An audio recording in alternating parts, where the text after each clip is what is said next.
ready. How you a revolutionary, but you totally willing to leave weapons on the table that your enemy is fighting to keep you from using anyway? For real talk. Being a contrarian for contrary's sake is whack, but the assault on reality has been so thorough, even niggas we used to routinely ignore have somehow found an audience. All the time. I'm not above it all, and I won't pretend to be. America provides you all the freedom in the world to be a dummy. You just don't get to be loud and dumb around me. Welcome to the Span Report with your host, Mr. Span.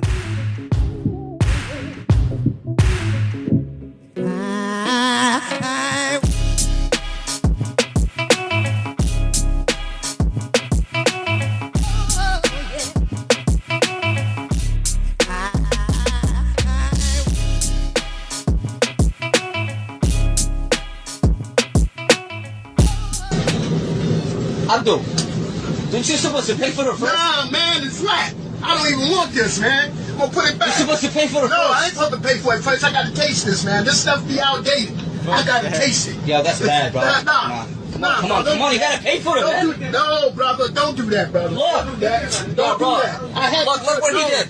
Brother, don't do that. Don't do that to me, brother. Don't do that. All right, Come to America and sell people flat shit. Don't do that, man. That's fucked up. Oh man, hold up. Hold the fuck up, bro. This nigga in the liquor store, man, taking swigs off of the pop and then putting that shit back, talking about so he got to taste it first, and then he put the shit back, talking about it was flat, bro.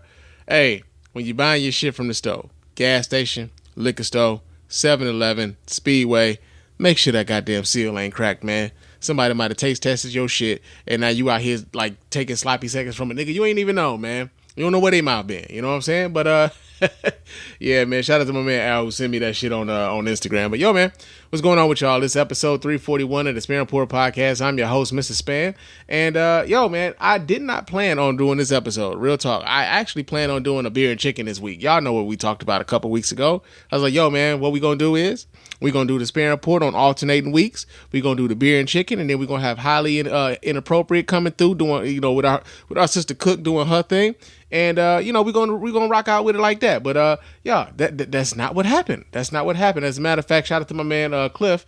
Cliff's on vacation, man. That nigga's in Memphis or something, like doing the 4th of July festivities and shit. Get that shit started early. So we ain't gonna be able to do a beer and chicken this week. Maybe we'll be able to cop, you know, to a beer and chicken next week or something like that. But also, there's a lot of shit that's been going on, man. A lot of things have been going on, and I kind of felt like I needed to speak to him. You know, I have some opinions about some of this shit, and I just kind of want to get them off my chest, so I'm going to do it. But before we get into everything show-related, of course, I got to let you guys know how to get in touch with us over here at the Span Report Podcast and let your voice be heard.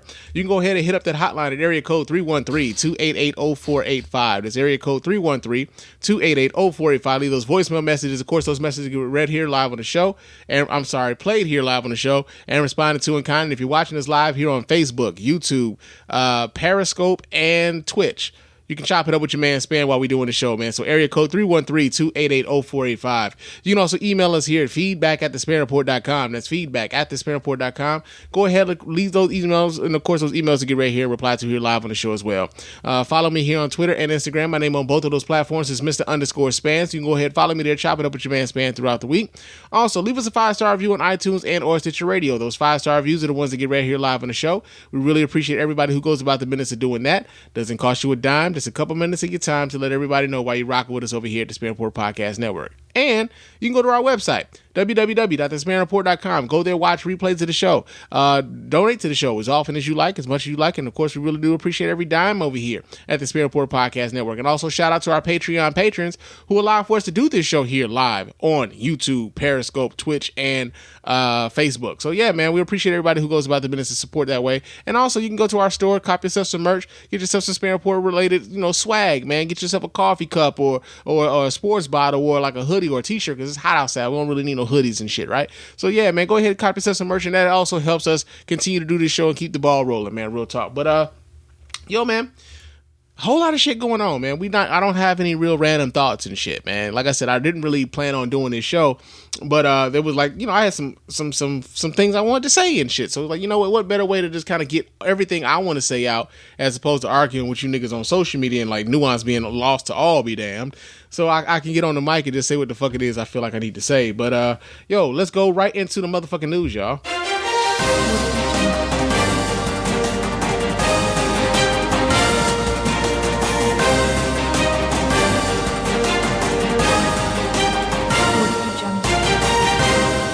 Yes, indeed. Yes, indeed. Yes, indeed. So our first story here in the news, man, I'm sure all of y'all know exactly where the fuck we going with this. That has to do with the fact that, one Bill Cosby has been released from prison after the Supreme Court of Pennsylvania overturned his conviction.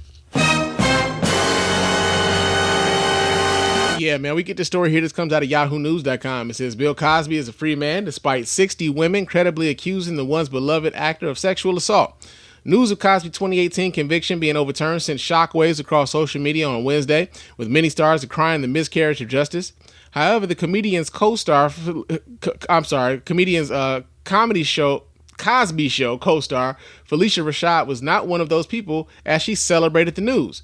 Actress and Time's Up co-founder Amber Tamblyn says she was furious over the ruling, alleging she knows women who the man drugged and raped while unconscious. Now, here's the thing about Felicia Rashad coming out and making that statement on Twitter. She basically just came out and said that this was a miscarriage of justice. She's celebrating the fact that that dude came home. And all I know is when her fucking publicist got word, I'm sure Felicia Rashad's got a publicist or whatever else, but when they got word that Felicia Rashad was out here on the Twitter streets unmotherfucking unsupervised and shit, and they seen what she tweeted, I'm sure they were just like, niggas coming, because niggas was all over Felicia Rashad, man.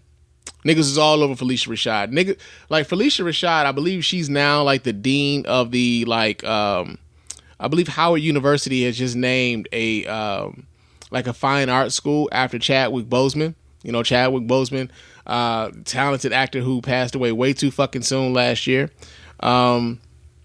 They named a school after him, and they named her dean of students at that school, right? And people are off top with Felicia Rashad. I just kind of feel like people were more so disappointed, but it's almost as if they had kind of forgotten that Felicia Rashad has always been on some shit where she was defending Bill Cosby, right? Felicia Rashad, I remember around 2015, 2016, whenever this shit was going on, when it was really, really big time news, she was the one telling everybody to forget these women. You know what I'm saying? Forget these women. She believed that this is a legacy that's being tarnished or being torn down, and they're getting what they want to keep Bill Cosby off TV. And the thing that never really makes sense to me when people come up with these fucking arguments is why would they want Bill Cosby off of TV, right? Think about this for a minute. Bill Cosby was probably one of the most beloved motherfucking figures in the United States of America. Bill Cosby had one of the longest running, most successful television shows in the history of television. What would it benefit them to we need to get rid of this nigga, right? He had the most wholesome image. And then, we find out later that behind this wholesome image, he had all this other shit going on. And it was an open secret within the industry, right? So the fact that Felicia Rashad came out to say these things was kind of a slap in the face of not only victims of sexual assault, but also a lot of black women who felt they were victims of sexual assault. And here was this black woman coming out and saying fuck all that. I don't care. He didn't do that to me. Right. So here's the other thing too. Right. And I've got friends, man. And I got friends on both sides of the spectrum, whether you are a supporter of Bill Cosby, whether you are a detractor of Bill Cosby, you don't necessarily condone what the fuck Bill Cosby did, right? One of the things that a few friends of mine have kind of noted was that we all know people who have done terrible things or have been accused of terrible things, and yet despite the terrible things that we have known, or they're known for, or have been accused to have been, or have been accused to have done, that we still have love for them, and that we still you can separate that love for them outside of what they have been accused of doing or what they may have been even convicted of doing, right? And I can see the nuance in that, right? I've got an uncle who is a convicted murderer, right? I was around 12 years old when he did what he did, right? There was no bones about it. My uncle killed that man, right? And like outside of the fact that my uncle is a convicted murderer, I got love for my uncle because of the the love that he's shown me over the course of my life, right? I got love for him, but I don't love what the fuck he did. And I also can recognize that, the family of the person whose life was ended at the hands of my uncle may not necessarily be excited about the fact that like 20 some odd years later, my uncle was released from prison. They might not be like, I'm sure they probably aren't happy about that. Right. But I think it also has something to do with the fact that my status isn't a front facing status where I'm responsible for the life and the safety of a whole other group of people. Right. And I think we have to kind of recognize that, we all know someone and probably love someone who's done or has been accused of doing some real terrible shit. Right. But that doesn't mean that we condone what they've done. And also, I don't know necessarily how I feel about maybe throwing it up into the faces of the people who may be victims of said crimes. Right. To say, forget these women. And then on top of that, like I said, Felicia Rashad is now the Dean of Students at the School of Fine Arts at Howard University. How many young ladies at the Howard University right now are having mixed feelings about whether or not they should report they have had something happen to them of a sexual assault manner on Howard University's campus, and they got to go talk to Dean Rashad about what happened to them, especially when Dean Rashad is out here publicly celebrating a man who's been accused of sexually assaulting 60 to 70 women, right? So you got that aspect of it going on, right? The other thing about this is that, I saw, people celebrating this as though, Bill Cosby should have never been locked up, man. He, they should have never locked that man up. This was some bullshit. It was some bullshit from the jump. And you still got niggas who believe he was trying to buy NBC, which never really made sense to me. Like, y'all, you don't have to sell this. NBC never had to sell to Bill Cosby, man. It's like me deciding, you want to buy my car and I say no, and then I accuse you of bank robbery. That's just stupid. It doesn't really make much sense at all, right? But you got a lot of people who just believe that there was some sort of concerted effort or conspiracy to take down Bill Cosby. My thing is this. Bill Cosby has admitted to sexual assault, right? He admitted to this.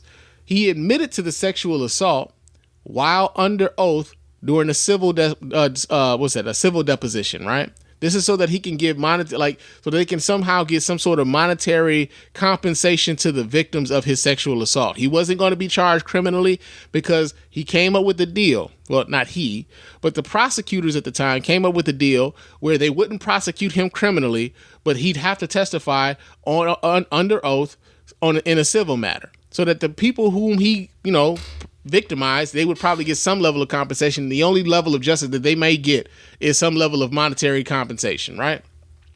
So Bill Cosby goes into this deposition and he admits to a lot of crimes, right? He admits to giving women drugs and doing things to them while they were unconscious or not able to consent and things of that nature. And so when he's speaking freely, in a sense, because he feels like, okay, all I'm coming out of is a bit of bread, right? All they get out of me is a little bit of money. I can part with the money. I don't know if I want to do jail time, but I could part with the money, right? So he goes and he does his deposition. He says he admits to a lot of sexual crimes because he's talking as though I'm not going to jail for this shit, right? Which brings us to what happened earlier this week. Bill Cosby is released from prison because of that prior arrangement that he had with the prosecutor before the prosecutor who actually pursued these charges made an agreement with him, supposedly, because they don't even have the shit written down. But then he made an agreement with the prosecutor, and the prosecutor told him he couldn't be charged, and therefore the Supreme Court threw his conviction out because he was never supposed to be prosecuted for the charges in the first place because of said agreement.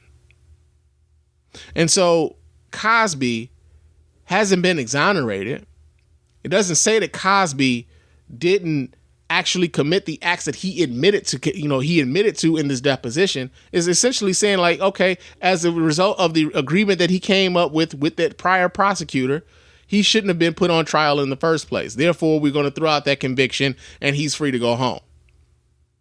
Bill Cosby is out based on a fucking legal technicality, right? A legal technicality. Now, the disheartening thing about this to me, right, is the message that it sends to, especially like the celebration of this, because I've seen a lot of people like kind of celebrating this and being happy and like almost want like rubbing it in folks' faces that Bill Cosby is home and things like that. Like, yo, if Bill Cosby is having and I'm gonna talk about this here in a minute, but like if Bill Cosby is having a concert, like I'm going to the concert, I'm going to the shows and like all these other things, right? And it's as if the testimony, it's as if people don't even want to believe Bill Cosby's own words, right? Bill Cosby is now saying I ain't guilty of the things that they're accusing me of doing, but they convicted you based on partly because of the things that you said that you did, right? There's that old saying by Maya Angelou, like when people tell you who they are, believe them. Bill Cosby told you exactly who he was. And somehow, some way, some of y'all have chosen not to believe him. Right? The other part about it is this, man. There's a level of intellectual inconsistency with a lot of people, right? And it boils down to essentially who you like and who you don't. The people we like, we will believe the worst in them. And we will cut them no quarter. We will give them no inch. We will give them nothing. The people that we don't like, oh, nigga, they I mean, like the people we like, we give them all the room in the world to kind of be a fuck up, right? We'll come up with all sorts of excuses as to why what they did was okay, or why what they did or is accused of doing can be explained away somewhat, right? We make room like that for those folks, the people that we like. The ones that we don't make that sort of room. And so like what I've been seeing like across my social media has been a lot of motherfucking intellectual inconsistencies, man. Because now I'm seeing people saying, well, you can't call him a convicted rapist because his conviction was thrown out, so he ain't a rapist at all. And I'm thinking, well, shit. You know, it's a lot of you motherfuckers who believe that George Zimmerman is a murderer. Yeah, George Zimmerman wasn't convicted of anything. As a matter of fact, a court of law found George Zimmerman innocent. They exonerated that dude in the court of law.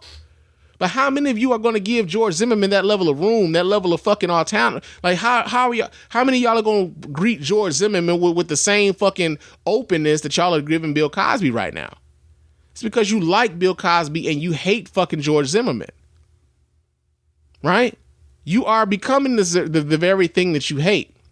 There's no intellectual consistency there. There's no principle consistency there. And it always happens when it comes to the people we like. When we like somebody, we will make all the excuses in the world for them. Right?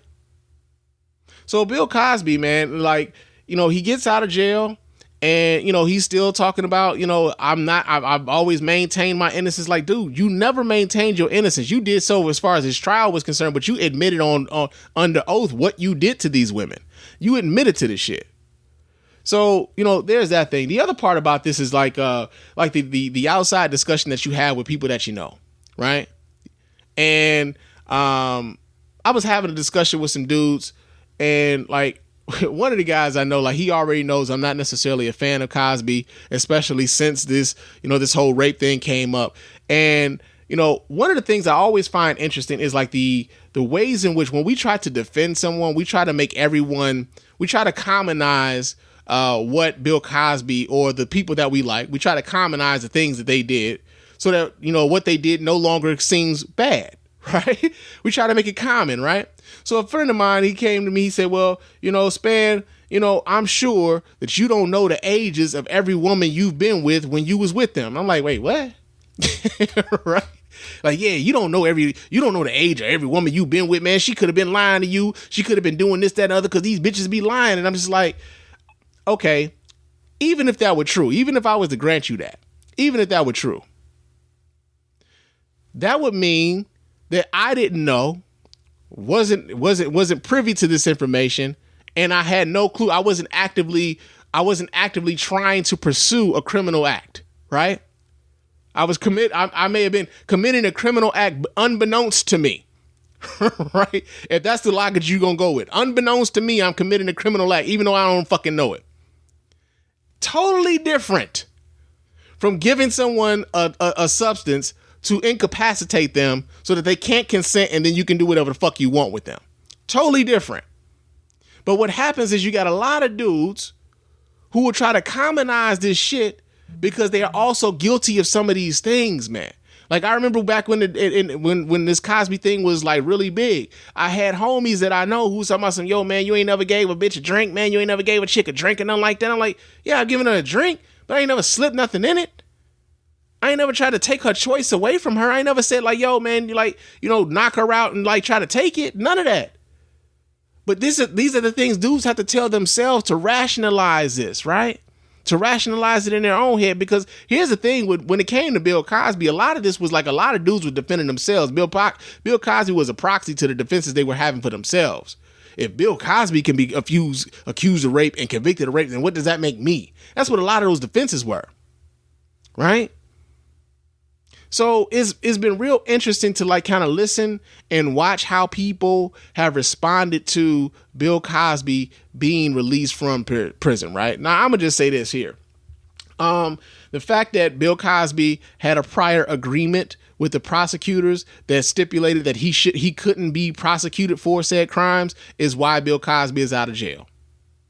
That doesn't mean that Bill Cosby didn't do the things that Bill Cosby has been accused of doing. He had been convicted. Like, you've had a jury of his peers convict him. And it's real weird, man, like to find people who don't really believe in the system somehow believing in the system today. And here's the other part that's like I find real fucking weird. Like suddenly some like you're gonna have some white folks, right? Who are gonna be asking, but what about Harvey Weinstein? Right?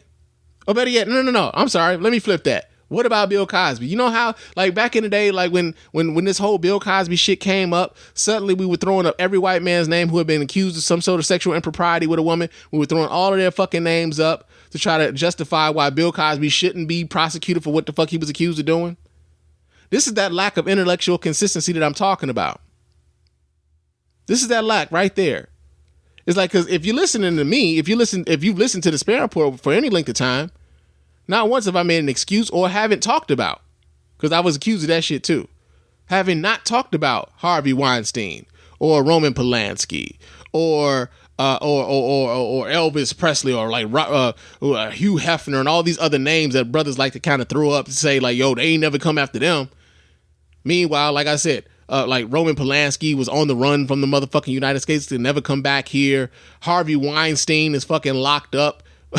He's in prison right now. They went on ahead and got it. You're going to have a whole lot of Harvey Weinstein supporters saying like, yo, but what about Bill Cosby? That motherfucker's home right now.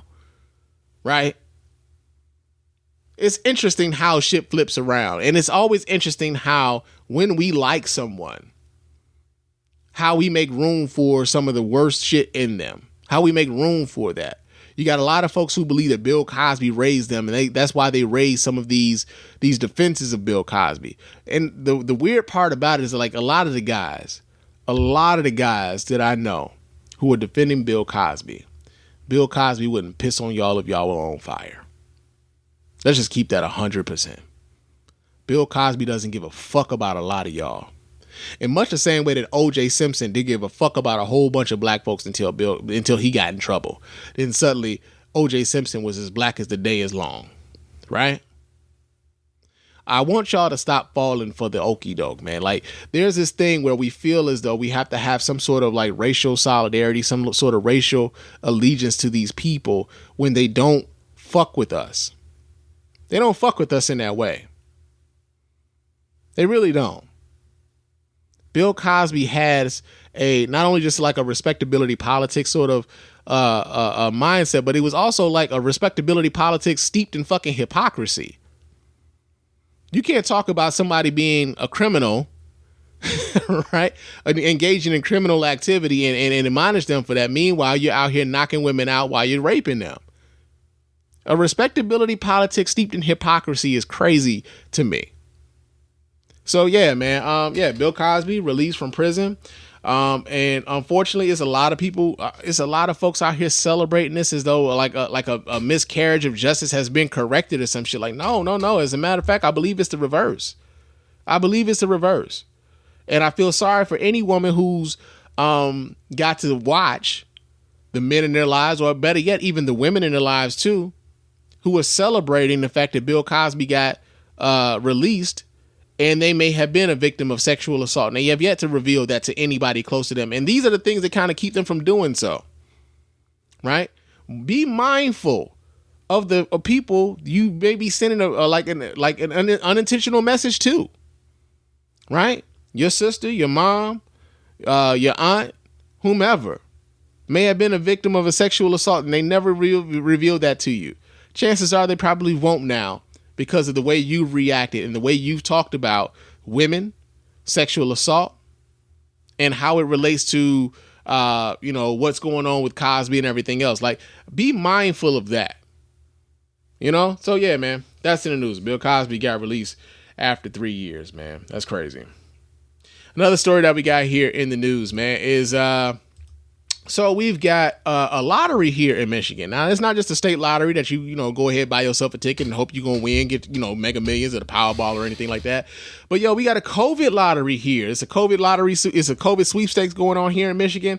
And, here in Michigan, if you got your shots here in Michigan, you got a chance to win up to $2 million. That'll be a monkey's bare-assed uncle. Yes, indeed, man. We get this story here. This comes out of clickondetroit.com. It says Governor Gretchen Whitmer broke down the details of Michigan's new COVID vaccine sweepstakes, including who can enter, how to sign up, what prizes are available, and more.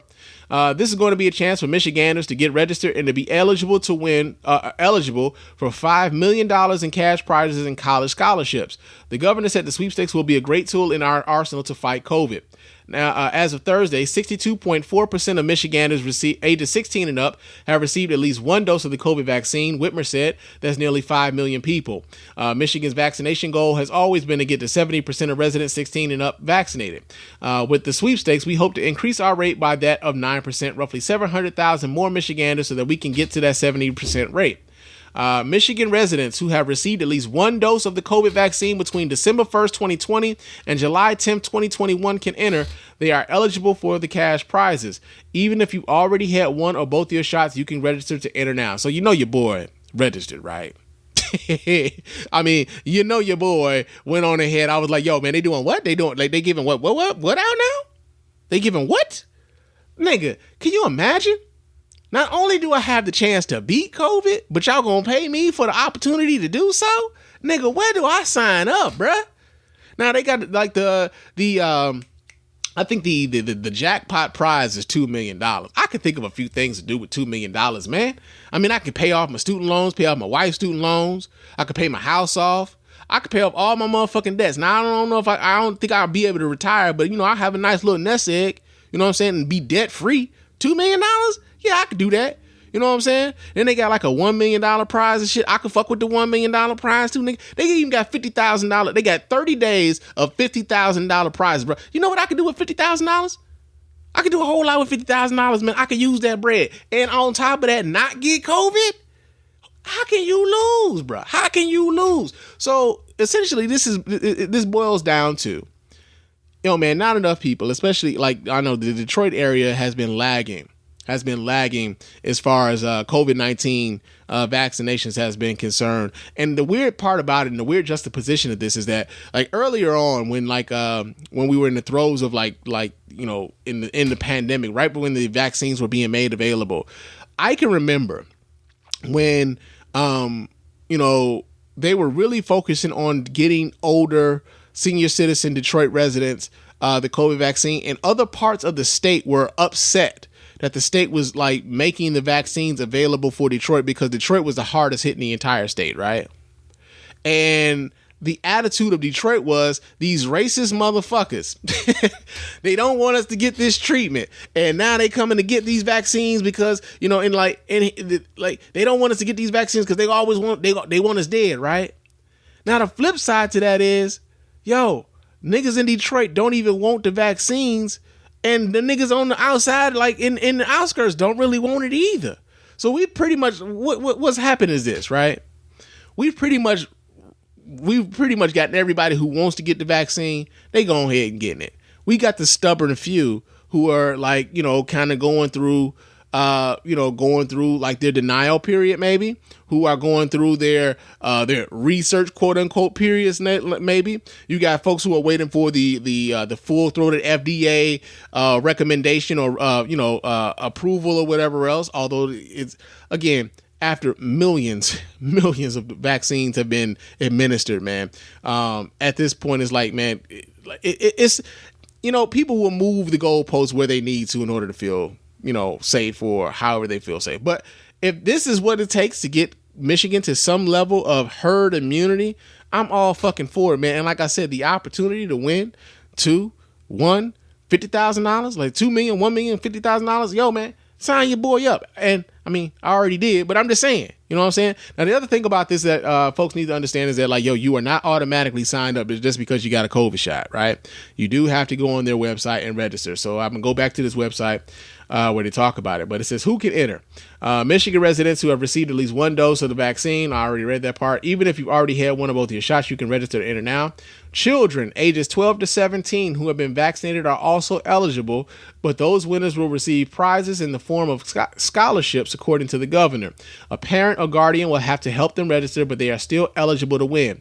Employees or independent contractors with the store Meyer, who's helping to administer this sweepstakes, are not eligible to enter into this sweepstakes. But yo, man, it's one more tool to get people to kind of get their vaccinations, man.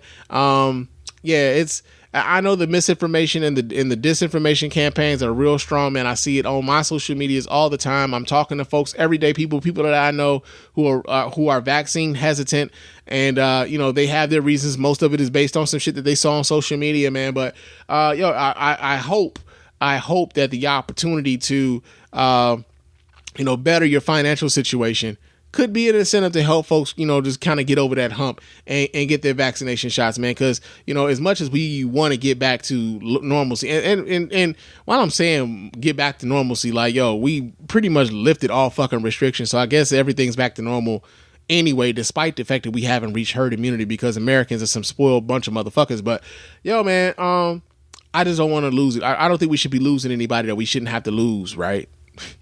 I don't think we should be getting sick on some things we don't have to be getting sick by. I would hate for somebody that I know or anybody that to lose their life on some shit that they could have prevented. And that's just me. But, that's what it is. But that's in the news. Another story that we got here in the news is, man, Donald Trump, his company has been indicted by the goddamn federal government, yo. Ho, brother. Whoa, now. You got too much dip on your chip. Yeah, man. Donald Trump's namesake company. I'm sorry, but we get the story here out of Reuters. But his company and the CFO, the chief financial officer, plead not guilty to tax fraud. I said Donald Trump's namesake company and longtime financial chief officer pleaded not guilty on Thursday to criminal charges in a sweeping indictment from a probe by Manhattan District Attorney into the former U.S. president and his business practices. The Trump Organization and his chief financial officer, Alan Weisselberg, were charged with having schemed since 2005 to defraud tax authorities through the awarding of off-the-books benefits to company executives. Weisselberg, who has worked for Trump for 48 years, is able to conceal $1.76 million of income from tax authorities, including rent for a Manhattan apartment, tuition, auto lease payments, according to prosecutors. The 15-count indictment included charges of tax fraud and falsifying business records. Okay, I'm going to just say this here right now. I don't think that this is the smoking gun that a whole bunch of folks were hoping it would be. I really don't. I don't think this results in Donald Trump being put in shackles, being put the bracelets on. I don't think they're going to put bracelets on Donald Trump anytime soon as a result of this. I think this is one thing to kind of keep the cycle going. Maybe they work this up into something else or some bigger indictments or whatever else. But honestly, I don't think we're going to really see a whole hell of a lot of movement on this. Unless, of course, they're like leaning on somebody to get somebody to flip to say, some more substantial things have happened. But, yo, man, Donald Trump's company has been indicted. Not Donald Trump. It's for tax evasion. One thing I will say is that they got Al Capone for the tax evasion. They didn't get him from all the racketeering and the mobbing and the killing and shit. They got him for the tax evasion. So maybe that's what's going to happen with Donald Trump. But, that's been the news.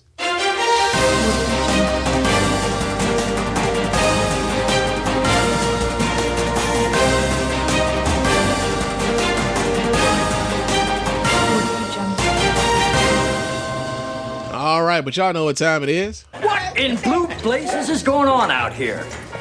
Did this nigga just say blue blazes? All right, our story here in Blue Blazes, our first story here in Blue Blazes has to do with one Sha'Carri Richardson. Yeah, man, this is another thing that kind of blew up on social media today, and over the course of the last couple of days. But Sha'Carri Richardson, the sprinter, Olympic sprinter, she qualified for the Olympics with her amazing run in the 100-meter race. She was slated to be a favorite in the Olympics in this event. She was suspended by I believe it's the U.S. Track and Field Association for having tested positive for marijuana. Yeah. We read the story here. This comes out of yahoonews.com. It says that Sha'Carri Richardson, the 21-year-old sprinter expected to star at the upcoming Tokyo Olympics, has been suspended and barred from running her signature race in Tokyo after testing positive for marijuana. The drug has been decriminalized in most U.S. states, including in Oregon, where Richardson positive tests occurred. Many athletes use it for reasons both medicinal and recreational. The NFL, NBA, MLB, and NHL no longer suspend players for it, and yet all natural and synthetic cannabinoids, including marijuana, remain prohibited by the World Anti-Doping Agency, or WADA, the International Olympic Committee affiliated body that regulates drug use in global sport. WADA deems THC the primary psychoactive compound of marijuana, a substance of abuse, on its 2021 prohibited list. All cannabis-based products except for cannabidiol or CBD are banned and in competition. That means if THC is found in an athlete system on the day of an event, that athlete is subject to punishment. Because Richardson's failed test occurred after she won the women's 100-meter dash at the U.S. Olympic trials, it nullifies her first-place finish and disqualifies her from the event in Tokyo. USADA announced Friday that Richardson had accepted a 1-month suspension that began June 28th and expires July 28th before track and field events begin in Tokyo. USA Track and Field could therefore select her for a relay team, but its rules require it to enter the top 3 finishers at trials in the 100, and Richardson is no longer one of them. So here's the thing, right? First things first, man, shout out to Sha'Carri Richardson because that sister has endured quite a bit. The fact that she was able to persevere and triumph after dealing with the death of her mom is something to be commended, man. Like, I don't know if I would have been able to hold up and perform in that way at that age and so soon after the passing of my mother. I remember what that was like. I was a little bit younger than Sha'Carri Richardson when my mother passed away. I was 17 years old. I was a fucking wreck, right? A fucking wreck. I couldn't really function a whole hell of a lot.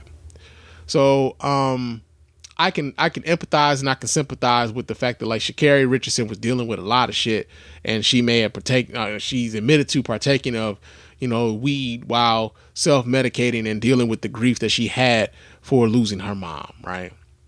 I get that. But also, I can applaud Sha'Carri Richardson for not making an excuse for why she did what she did. That is why, I fucks with Sha'Carri Richardson the long way.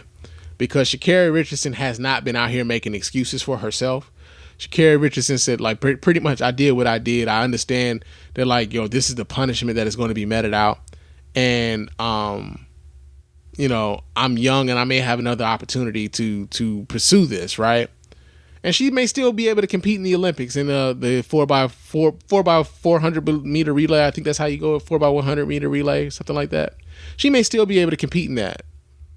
But one of the things that I saw and one of the things that I thought was kind of interesting that around this story that I was seeing on social media was how people were talking about this. And I saw a lot of excuses being made for Sha'Carri Richardson that Sha'Carri Richardson wasn't making for herself. And that was the disappointing part, right? So let me kind of expound on this just a little bit.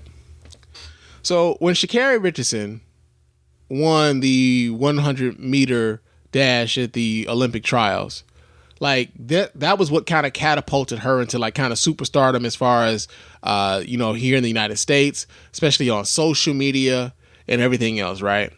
And I remember how folks were kind of talking about Sha'Carri Richardson as it is on social media, you always gonna have some knucklehead niggas who was talking shit. You know, you had folks who had something to say about her hair. You had folks who had something to say about her eyelashes and her nails. There were some comparisons being made to Jackie Joyner Kersee. Was it Jackie Joyner Kersee? I'm sorry, FloJo. My bad. to Florence Griffith Joyner. FloJo. You know, comparisons being made to her because of the nails, because of the flamboyance and everything. So there were comparisons being made to that. And because folks were coming at Sha'Carri Richardson because of her appearance, you had a lot of people who were standing up to like kind of be protective of Sha'Carri Richardson, right? Who didn't want any like, yo, y'all not coming for her. This is your young sister. She's accomplished a lot. She's going through a lot. Y'all not coming for her, right?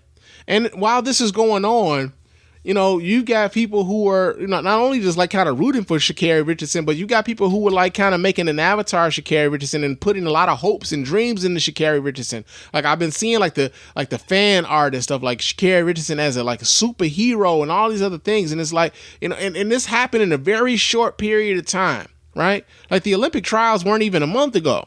This has been happening in a very short period of time. And so one of the things that I kind of observed, I didn't say much during this time. Like I thought what she did was dope and everything, and she was going to the Olympics, and I loved it. I loved that event during the Olympics. I was going to watch. But one of the things that one of the things that just kind of stuck out to me was like how how swiftly and how powerful that movement kind of began and how that movement kind of grew to the point where like Sha'Carri Richardson's avatar had been elevated to an astronomical level. And therein lies the issue. Because we've elevated Sha'Carri Richardson to such a high standard, right?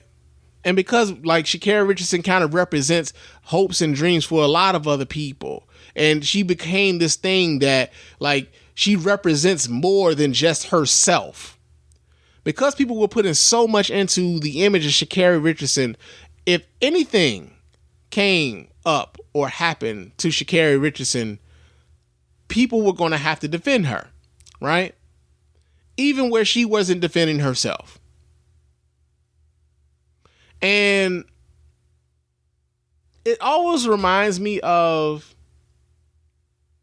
take for instance when Kevin Hart, right? I remember maybe it might have been a couple years ago, maybe something last year or so, when Kevin Hart was kind of going through his thing about the jokes he had been making about people of the LGBT community. I believe it was a joke about whether or not he thought if his son was gay or something like that, he would knock him over his head and hit him in his head or some shit like that and say that's gay and that became a whole thing, right?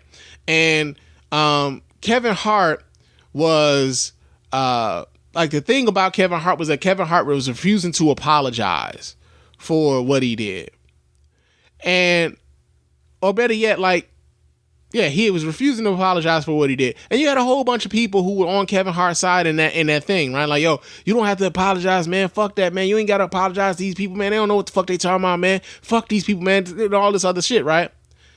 But then eventually an apology comes. And I'm when an apology comes, when that apology comes, those people who have been telling this celebrity that they've been elevating up to this point, when that celebrity acknowledges a fuck up and say, I apologize, I messed up here, and I want to make it right to the community that I've offended, or I want to make it right to the people that I've wronged, the people who have been telling them that they had never had to, they never needed to apologize in the first place, they mad at the celebrity, like, man, why you do that?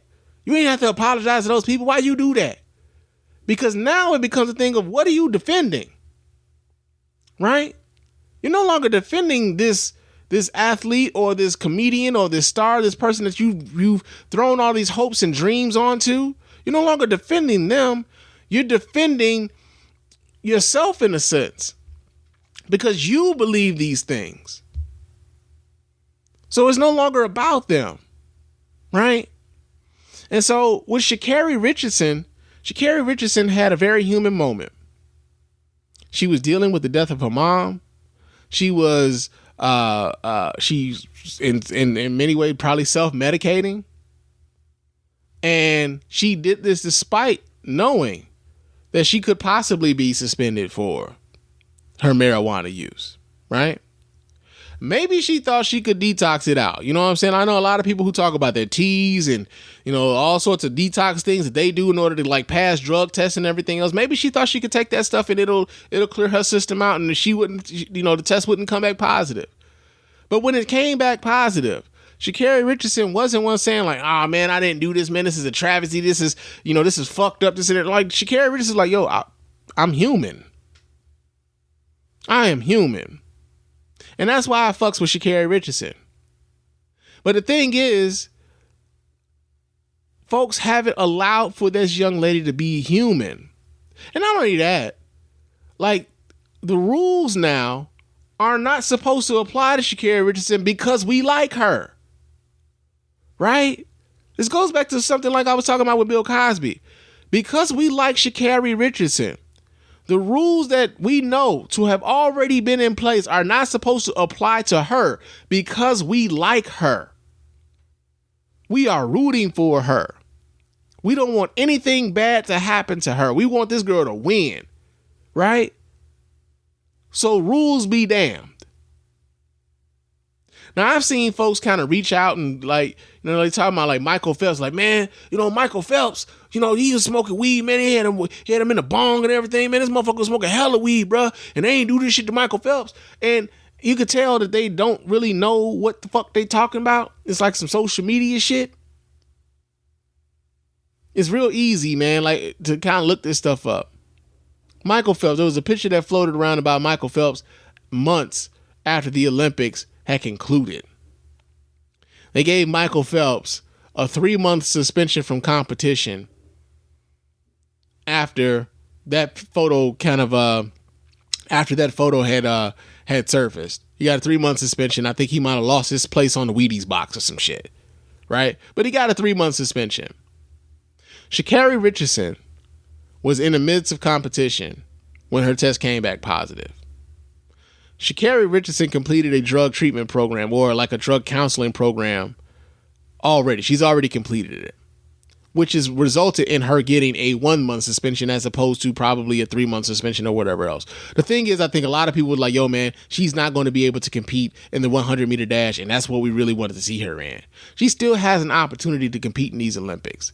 It may not be in that signature event, but she still has an opportunity to compete. And hopefully they give her that opportunity to compete. But I don't want it becomes hard for me to like watch people like kind of grasp at straws and make points that don't really fit, based upon the fact that we like this person. We like this person. And it becomes like a question of like integrity almost. You know? At least like in my eyes, I'm kind of looking at folks and I'm just like, nah, man, this ain't it. This ain't it. And I'm sure sometimes folks will look at me and be like, nah, Span, this ain't it. This ain't it. I'm sure it goes both ways. But as I watch people make excuses for this young lady who was not making excuses for herself, it did sadden me a bit.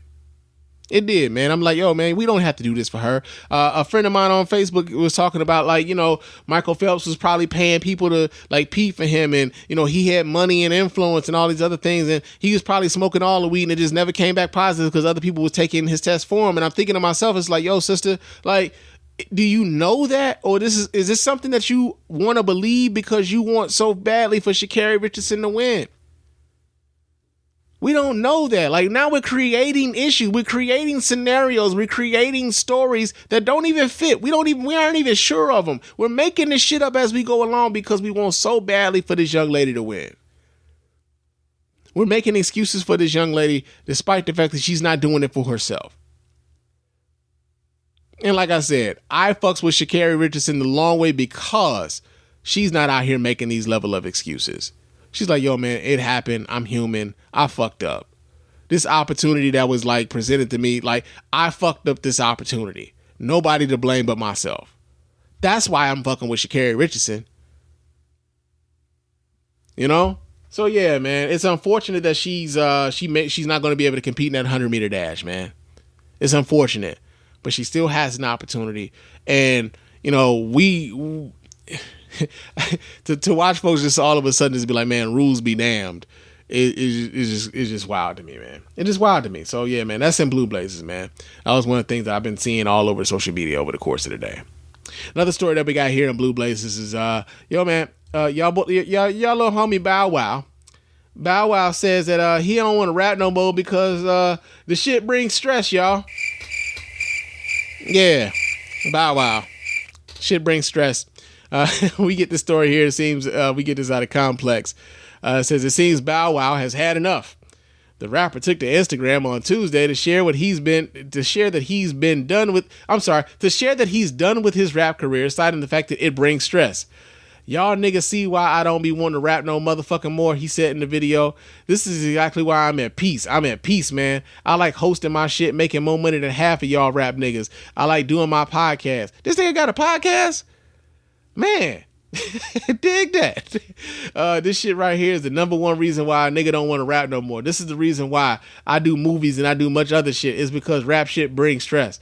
The video was apparently taken on Saturday, right when his hard drive crashed 6 minutes before the Versus show. I was so stressed putting this show together in 4 days for Versus, he captioned the clip. What y'all don't know is our hard drive crashed 6 minutes before we went live. See?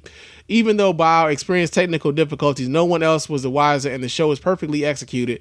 There also seems to be some division regarding who won the battle, with some posting Bow Wow as the victor and the other Soulja Boy. Regardless, both rappers put on quite the show that night, tapping the surprise guests like DJ Paul, Amarion, Jermaine Dupri, DeBrat, them Franchise Boys, French Montana, and Romeo. So I'm going to just say this here right now. Ain't this nigga been trying to like retire for the better part of the last 10 years?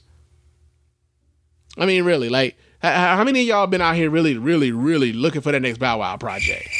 Y'all been out here checking for Bow Wow like that on some rap shit. Now I know Bow Wow ain't my demographic. I don't know if my demographic even listens to this show, right? Or if his demographic even listens to the show. But like, really, has anybody really been clamoring for the next Bow Wow album? I remember like he's on that show. Was that Love and Hip Hop Atlanta? Not Love and Hip Hop Atlanta. Growing Up Hip Hop Atlanta. One of them hip hop love shows or whatever the fuck, right? He's on that show.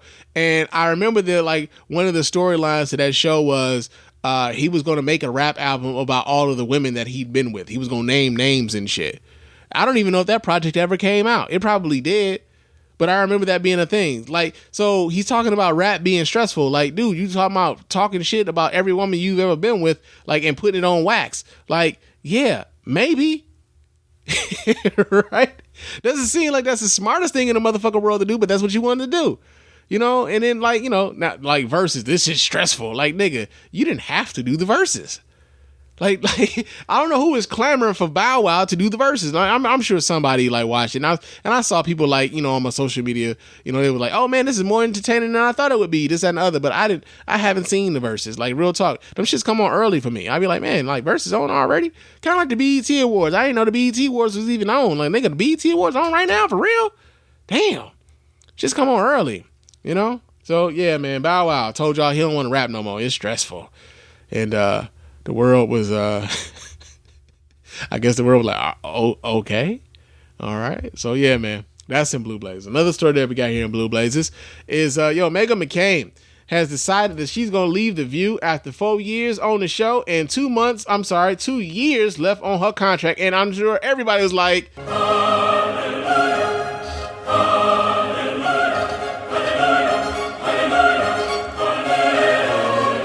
yeah, man. So, listen, outside of stealing the hairstyles of black women and constantly reminding us that John McCain was her father, what was Meghan McCain's contribution to The View other than that? And also having some really serious, cantankerous fucking like outburst, you know, constantly getting into it with her co-host, constantly having like Meghan McCain would get on there and she would present herself as like this, like the lone conservative voice on national television, which she's not, but she would present herself in that way, and which like to make herself an authority on the conservative point of view.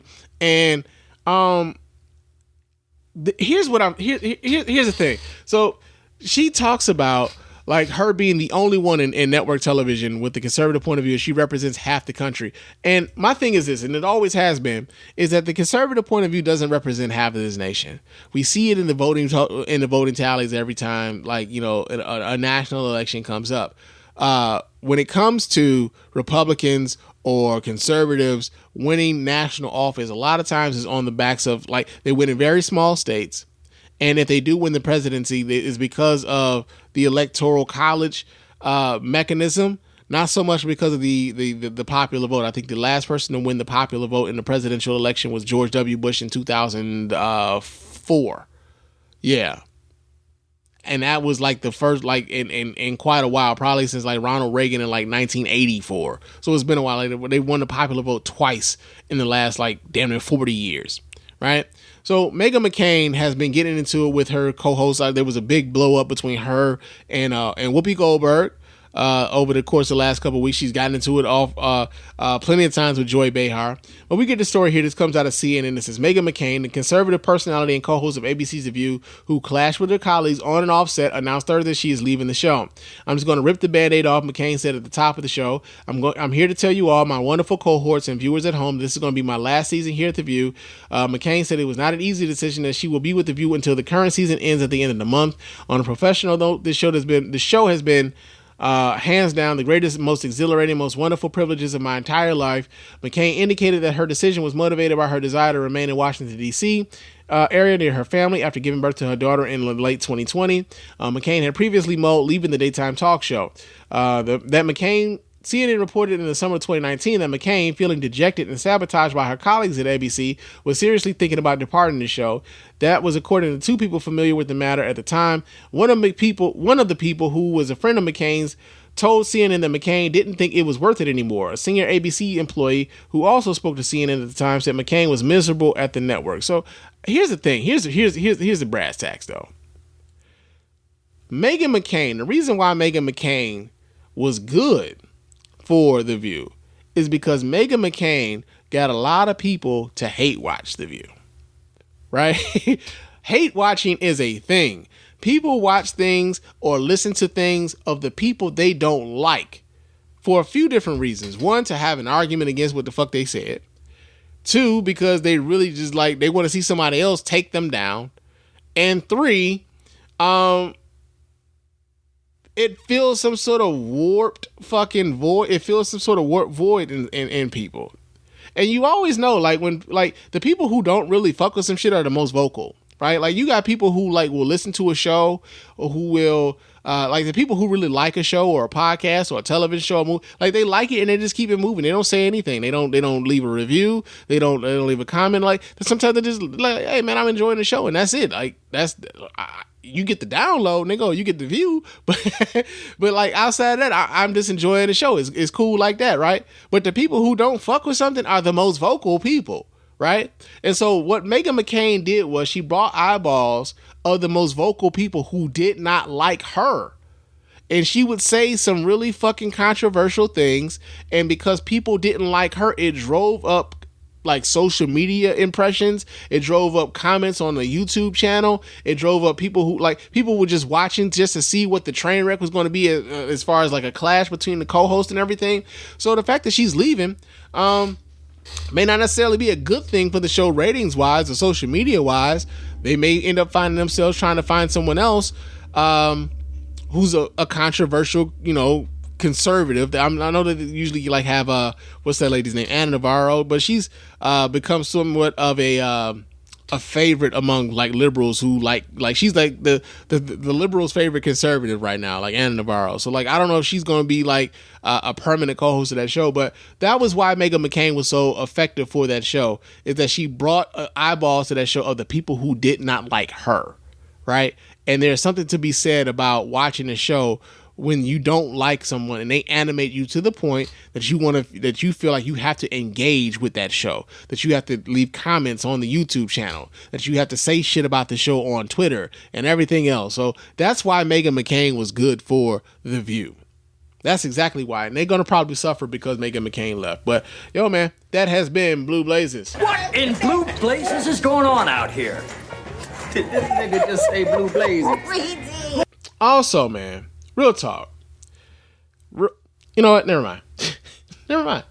We're going to go to, y'all know, we going to Proud to Be an American, man. That I'm proud to be an American, where at least I know I'm free. That's enough of that shit. It's Proud to Be an American time here at the Span Reporter Podcast, man. And our first story here in Proud to Be an American has to do with one Kamala Harris. So, yeah, man, Kamala Harris has been in the news a lot as of late. One of the reasons why we're talking about her tonight, though, has to do with the fact that there was a picture floating around social media of her at a table filled with white women, right? Filled with the white women's. And the picture was being presented as though Kamala Harris was hosting a dinner. It was filled with white women, and they were being served by African, pretty much predominantly black staff during a Juneteenth celebration. Well, fact check. That picture was of a senatorial dinner. It was all senators in the United States Congress that was at this dinner. It was not a celebration of Juneteenth. I'm sorry. Yeah. So, we're going to read this story here. This comes out of USA Today. It says, after President Joe Biden made Juneteenth a federal holiday on June 17th, celebrities like Usher and Lupita Nyong'o celebrated, but some social media users say the nation's first black vice president didn't do much to mark the occasion. A June 20th Facebook post includes 4 photos that show Vice President Kamala Harris and several white women sharing a meal. One image shows Harris standing with a raised glass, while 2 others zoom in on people of color who aren't at the table. Happy Juneteenth, y'all, says the caption on the post, which has more than 1,300 shares, many of whom are people I know shared that shit. It says Juneteenth commemorates the end of slavery in the United States, and more specifically, the arrival of Union troops in Texas after the Civil War. They brought news of emancipation 2.5 years after President Abraham Lincoln issued the Emancipation Proclamation. Several other versions of the Facebook post have also circulated widely on social media, but the images show Harris at a bipartisan dinner for female senators 4 days before Juneteenth. So, when I first saw this picture, right? When I first saw it, off top, I'm sorry.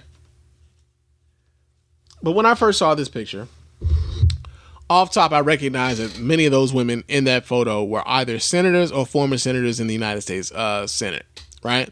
Women senators. It's not a whole lot of them. It's even fewer black women senators in the United States Congress. As a matter of fact, Kamala Harris, at the time when she was a United States Senator from California, she was the only black woman senator in the United States Congress. Right? She's now the vice president of the United States. So when I saw that picture being shared by people I know, first thing I said to them was like, yo, man, those are all senators there. Kamala Harris used to be a senator.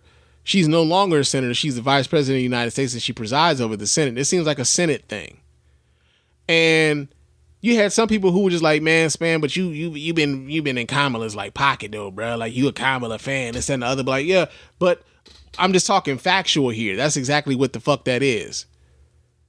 And like, it becomes this thing where like you start getting disappointed in how easily folks continue to fall for this shit. Easily fall for this shit, and it all I'm bringing it all back. When we like someone, but it's all based upon when we like and when we don't like somebody. You got people who don't like Kamala Harris and who still believe a lot of the misinformation about Kamala Harris locking up black people for weed and all this other shit. And you know, like that whole thing that was kind of made up about her while she was running for president at the time. Right? You got a lot of people who still believe in that rhetoric. You got a lot of people who still are holding on to that and don't like that woman because of it. So when they see this picture and someone on Facebook saying Happy Juneteenth, y'all, and framing this in a way where it looks as though she's celebrating Juneteenth and having black people serving a room full of white folks, right? They're like, see, I told you. They don't give a damn about the facts of the matter. And like social media, like just kind of makes it to where like, you know, facts be damned, the lies going out the gate before the motherfucking facts is putting his pants on. That's just what it is. But the fact that like so many folks who I know was sharing this was like, I'm like, come on, y'all. We got to do better than this. We can't keep falling for the same shit. We can't keep falling for the banana in the tailpipe, man.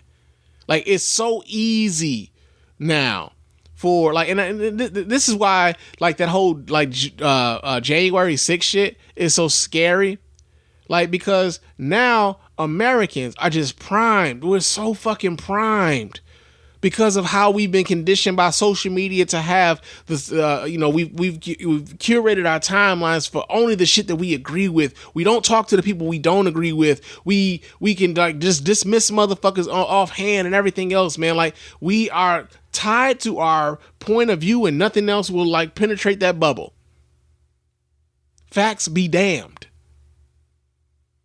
And that's why, like, it's so scary. Like, this is a scary time right now where, like, something as small as this can, like, be passed around as, like, factual information and people believe it. In much the same way, like, you got a whole bunch of people on the right who believe that Donald Trump was, like, had his presidency stolen from him and this election was a sham and all this other shit, so much so that they went to the Capitol and attacked that motherfucker, man. It's a scary time. Scary time. But that picture wasn't what it was purported to be. And it was just weird, like, kind of watching folks kind of share that on social media as if, like, yo, man, I told y'all. It's like, nah, this ain't what y'all think it is. And you could tell the people who are really paying attention to this shit and the people who aren't. You just can tell. So, yeah, man, that's Proud to Be an American. Another story that we got here, Proud to Be an American, is that, the conservatives are fighting amongst each other. When I say conservatives, I'm talking about the black conservatives. Look at the cool.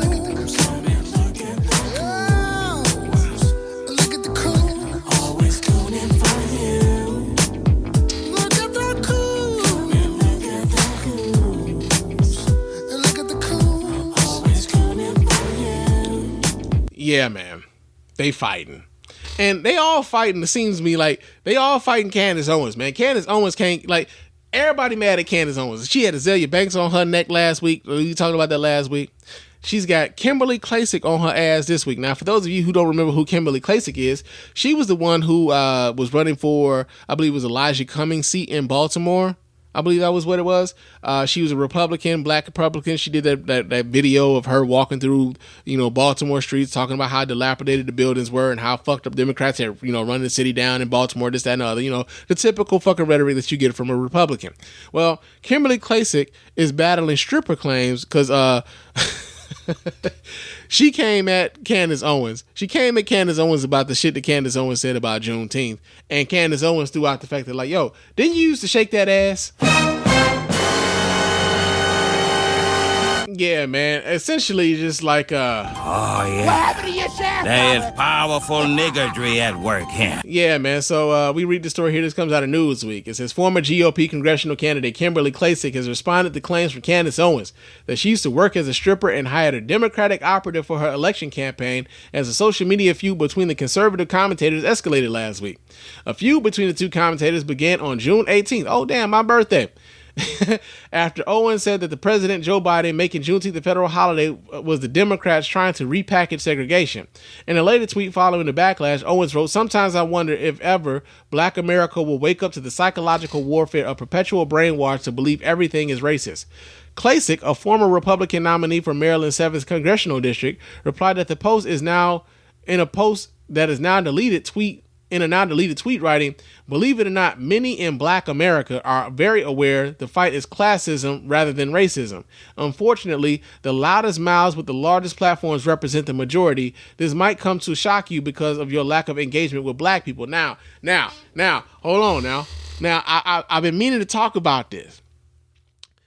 There's a contingent of Black conservatives, right, who feel as though Candace Owens sucks up all the oxygen out of the room. That Candace Owens is the end-all, be-all when it comes to Black conservative voices in public spaces, especially when it comes to mass media. So when they want to, like, when like Fox News or when like OAN or Newsmax are looking for a Black conservative to speak on an issue, they go out and they go get Candace Owens. And a lot of these Black conservatives are feel like, hey, man, what about me? What about me? And so it's weird, right? Because like I said last week, I believe that Candace Owens is like kind of a mixture of like a GOP black chick. Because I remember she was like the hot thing a few years ago. I don't know what the hell happened to her, but she kind of disappeared, fell off the map. You know, Crystal Wright and Ann Coulter. Right, she's kind of a mix between the two of them. Ann Coulter because she throws bombs, and you know, GOP black chick because she's staunchly conservative and she's black and that's her brand, right? And she talks down to black people. And there's a lot of black conservatives who are just like, they just like, yo, man, like your audience isn't the black people. You talking to the white folks. You don't really fuck with black folks. And that's why we can't get more inroads within the black community, because every time that, like, you know, conservatives look for a black voice, they go into you and you always shitting on black folks. Now, whether or not that's, you know, a legitimate argument is something that can be debated, because I honestly kind of feel like a lot of the black people who are conservatives are also speaking ill of the black community too. They're just mad about the fact that they aren't getting the same checks that maybe Candace Owens is getting. Imagine me sitting here on this show defending Candace Owens against anything, right? Crazy, isn't it? Man, who the fuck had that on their bingo card? I mean, outside of Bill Cosby getting out of jail and fucking Sha'Carri Richards, like, man, who had this shit on? This has been a wild motherfucking week. A wild week. But we continue to read, though. It says, Klacik, a former Republican, I already that part already. The arguments reignited on Sunday, June 20th, when Owens and Klacik criticized each other in several posts on Instagram, culminated in the former claiming to have incredible information about the political activists that will blow your minds. Owens, a prominent activist who hosts a show called Candace on the conservative news website The Daily Wire, then released a 45-minute video on Wednesday about Klacik, where she made several allegations about her background. She said that Klacik used to work as a stripper in Baltimore, Maryland, and accused her of hiring a Democratic Party operative to work on her congressional campaign in 2020. Whew. Said Owens also said that she spoke to a stripper who used to work with Klacik at a club in Baltimore and claimed that the woman told her that the former congressional candidate took cocaine in the building and that she paid for it using campaign funds. Well, God, I'll be a monkey's bare-assed uncle. Nigga, what? I mean, this is what the conservatives is into? Like, I remember dog, think about this for a minute, man. Think about this for a second. Remember when, like, conservatives was really like they would frown their noses up at like strippers and drug use and shit, and now we got like strippers and like drug users and shit running for Congress as Republicans? Like, Jesus, like, man, how times have changed. Says Owens said that she's I'm sorry, I read that part. Says Klacik responded to the claims in a 30-minute video on the Armstrong Williams show on Friday, which she later wrote would be the last time she addressed Owens' claims. If Owens was the detective that she pretends to be, she would know that all of the clubs in Baltimore City were shut down due to the pandemic in Baltimore. Wait. Okay. So, okay. Klacik said about allegations of taking cocaine using campaign funds in 2020. So there's no possible way anybody was partying in a club or able to launder money into a club that was completely closed. She then confirmed that she used to work as a stripper in Baltimore, but said that she's not ashamed of her past employment, and added that she feels bad for all those women that currently have that occupation that probably feel attacked right now due to Owens' comments. So let us get these facts right. Apparently, she was stripping, and Owens had that shit right. She might not have had the drug use shit right, but she had the stripper shit right? Okay, cool. Beat it. I ain't even mad. They like, shout out to my strippers. You know what I'm saying? Y'all perform a public service. Y'all perform a public good. Y'all getting y'all bread. Y'all ain't hurt nobody. Shout out to y'all, right? But this lady, right? This lady is a politician running for office who would pretty much put a shutdown to all of this shit. So while she's talking about how she feels about these women being attacked and all these other shit, she's not ashamed of it. She's in a party that would shut a lot of the things that y'all do down. Make it make sense, fam. Make it make sense. Just, oh, yeah. What happened to your sheriff? There is powerful niggardry at work here. Yeah, man. It's like the Republican Party.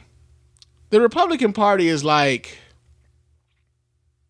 they do a lot of bad ideas just for the sake of doing bad ideas. It kind of reminds me of Junior from what was that? Problem Child. Y'all remember Junior from Problem Child? He's just like kind of get into shit. And I think Republicans, by and large, and Black Republicans in particular, they present a lot of like bad ideas for the sake of doing it. And in fact, it's more so like, what do we do now? Let's tell ghost stories. Let's do marshmallows. Let's light a forest fire. Don't you know it's bad to light forest fires? That's the whole point. It's bad to light forest fires, and that's the whole point. They do shit because it's bad, right? So, yeah, man, Candace Owens. Despite the fact that we don't fuck with Candace Owens, despite the fact that like Candace Owens can eat dirt for the rest of her life, as far as I'm concerned, like she didn't lie on this one.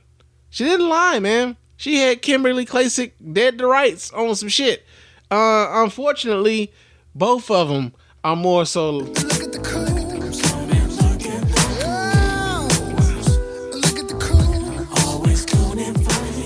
Yeah, man. So, yeah, that's been proud of being American. That I'm proud to be an American, where at least I know I'm free. All right, it's enough of that shit, but y'all know what time it is. The champ is here!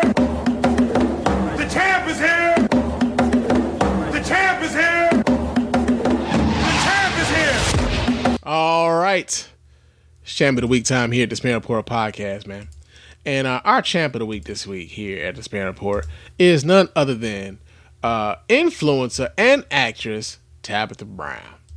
Now, the reason that Tabitha Brown is the champ of the week this week here at the Span Report podcast has to do with the fact that Tabitha Brown, not only like being like a really, really motherfucking pleasant human being, man. Like, I get the vibe from Tabitha Brown, like she gives the best hugs and shit. Like, she get the best auntie hugs, man. Like, and then she gonna speak life into you. You know what I'm saying? Like, Tabitha Brown gives off that vibe, man. Like, she's like real fucking loving and shit. Like, how could you hate Tabitha Brown?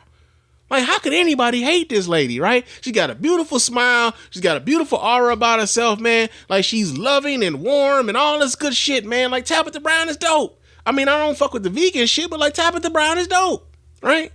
So, Tabitha Brown has recently come out and said that, like, yo, she's, you know, her opportunities have kind of expanded. Like, she's become successful in not only the influencer space, but in, like, you know, her acting dreams are becoming are coming true. She's getting opportunities in the acting space. She's been featured on this season of The Chi.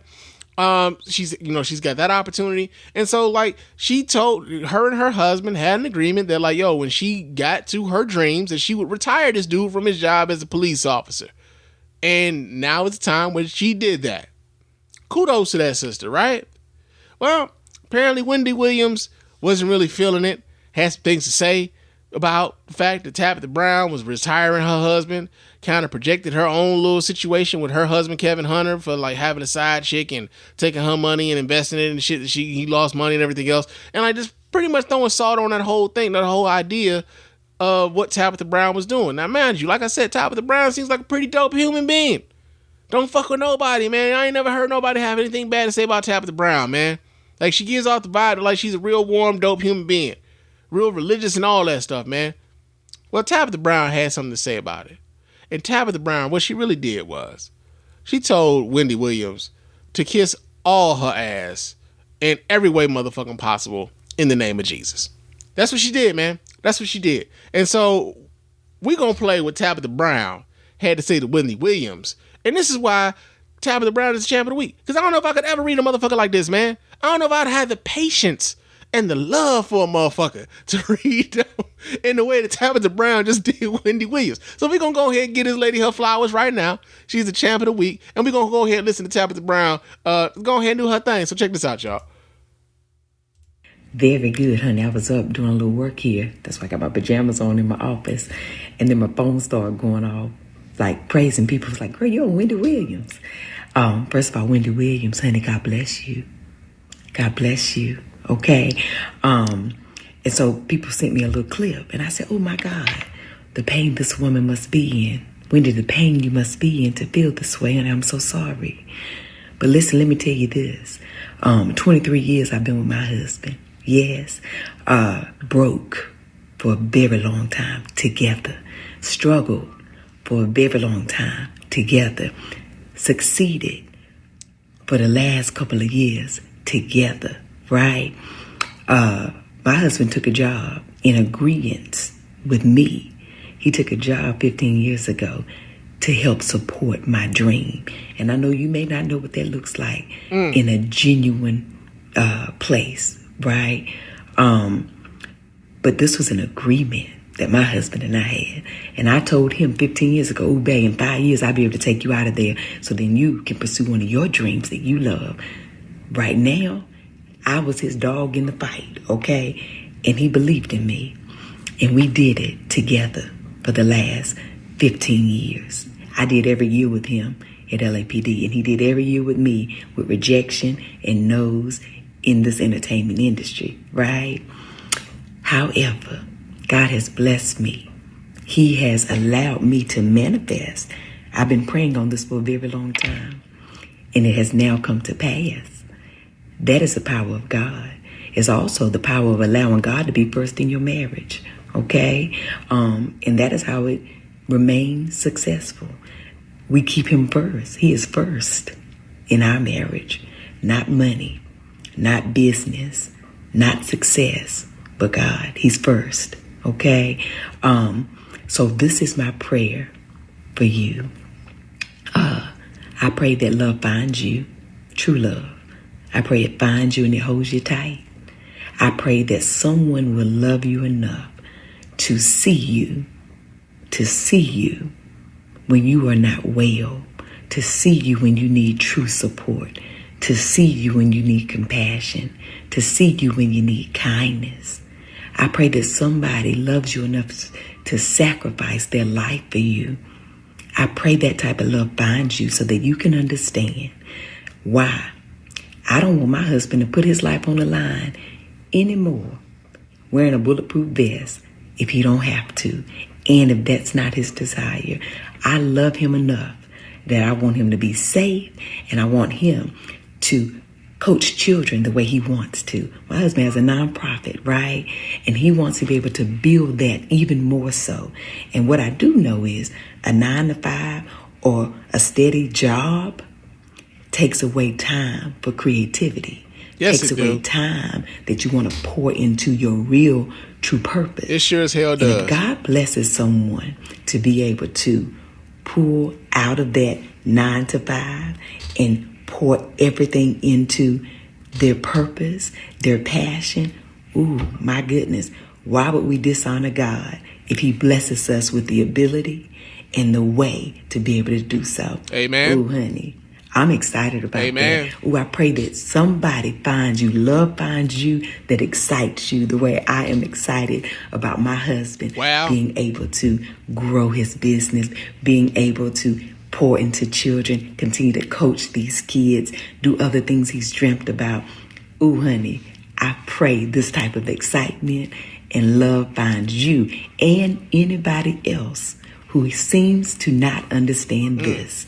I pray that type of love finds you, sacrifice, compassion, like I really do.